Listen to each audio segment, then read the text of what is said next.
इस दुनिया में सभी लोग अपने प्रेम का इजहार करते हैं, लेकिन महादेव हर जन्म में प्रेम की एक परीक्षा देते हैं। एक ऐसी परीक्षा जिसे हमें कई सारी चीजें सीखने को मिलती है। और शिव शक्ति के लेटेस्ट एपिसोड देखने के बाद हमें कई सारी जिंदगी की सीख मिली है प्रेम को लेकर, क्योंकि सुंदर और मीनाक्षी की कहानी शिव शक्ति की सबसे सुंदर प्रेम कथा बताई जाती है। कई लोग ऐसा कहते हैं कि यह कहानी असली नहीं है, मेकर्स ने ये कहानी बनाई है जिससे कि ऑडियंस को इसमें इंटरेस्ट आ जाए, ऐसा ऐसा वगैरह वगैरह। बट आप कभी जाइए मदुरई में जाके आपको पता चलेगा कि सुंदरेश्वरम मंदिर है। उस मंदिर की कहानी ही मीनाक्षी और सुंदर से रिलेटेड है। हालांकि बिल्कुल वैसी कहानी नहीं है जैसे हम शो के अंदर देख रहे हैं, लेकिन कई सारी चीजें सिमिलर है। इसका मतलब यह कहानी नहीं है, ये बल्कि असली घटना है जो कि कई वर्षों पहले हुई थी, हजारों वर्षों पहले। महादेव ने अपने प्रेम के लिए कितनी परीक्षाएं दी। सबसे पहले तो अपना प्रेम सिद्ध करने के लिए अपने अंदर से शिवत्व को अलग किया, सिर्फ और सिर्फ देवी शक्ति के कहने पर। उसके बाद उन्होंने सुंदर के रूप में धरती पर जन्म लिया, और इस वक्त तक तो उन्हें यह भी ज्ञात नहीं था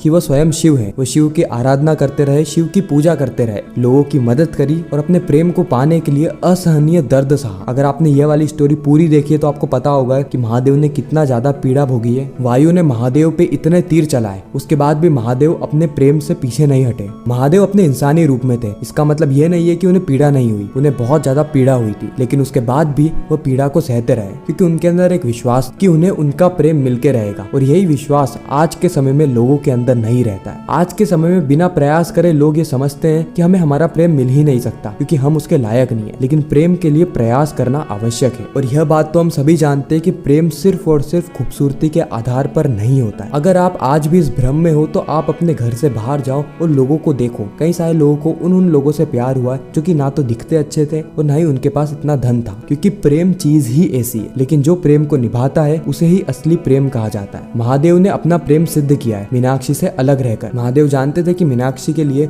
उसका उद्देश्य सबसे ज्यादा महत्वपूर्ण है, इसीलिए सुंदर को मीनाक्षी से अलग होना पड़ा। और महादेव ये सारी चीजें इसीलिए कर पाए क्योंकि महादेव के अंदर विश्वास था कि सुंदर और मीनाक्षी का मिलन अवश्य होगा। और अंततः जब अरुणासुर मीनाक्षी को मृत्यु दंड देने वाला था, उसी समय महादेव आके मीनाक्षी को बचा लेते। महादेव अपनी प्रेम की परीक्षा देते हैं और अपनी परीक्षा में सफल भी रहते हैं, और हमें ये सीख देते हैं कि हमें भी हमारे प्रेम के लिए परीक्षा लेनी चाहिए। अगर आप किसी से प्रेम करते हो तो आपको इस बात से घृणा नहीं होनी चाहिए कि वह आपसे प्रेम करता है या नहीं, या फिर किसी और से प्रेम करता है। अगर आप उसे प्रेम करते हो तो उसकी खुशी में ही आपकी खुशी होगी, चाहे वो आपके साथ रहे या ना रहे। यही प्रेम की असली परिभाषा होती है। लेकिन आजकल लोग तो प्रेम को पाने के लिए एक दूसरे को मृत्यु के घाट उतारते कि इसने किसी और से प्रेम कैसे कर लिया, जिसे हमारे हाथ में दूसरे की लाइफ का कंट्रोल हो। पुरानी कहानियां हमें सिर्फ मनोरंजन के लिए नहीं सुननी चाहिए, बल्कि सीख लेने के लिए सुननी चाहिए। पुरानी कहानियों में जितनी भी अच्छी चीजें हैं उसको सीख लो, क्योंकि जिंदगी सीखने के लिए बहुत ज्यादा छोटी है। तो यही सारी चीजें महादेव हमें सिखाना चाह रहे हैं। तो आपको यह वीडियो कैसी लगी कमेंट सेक्शन में जरूर बताना। अगर वीडियो अच्छी लगी हो तो वीडियो को लाइक करके, चैनल को सब्सक्राइब करके ज्यादा से ज्यादा लोगों को ये वीडियो शेयर करना, ताकि हमारी फिर से मुलाकात हो। हर हर महादेव।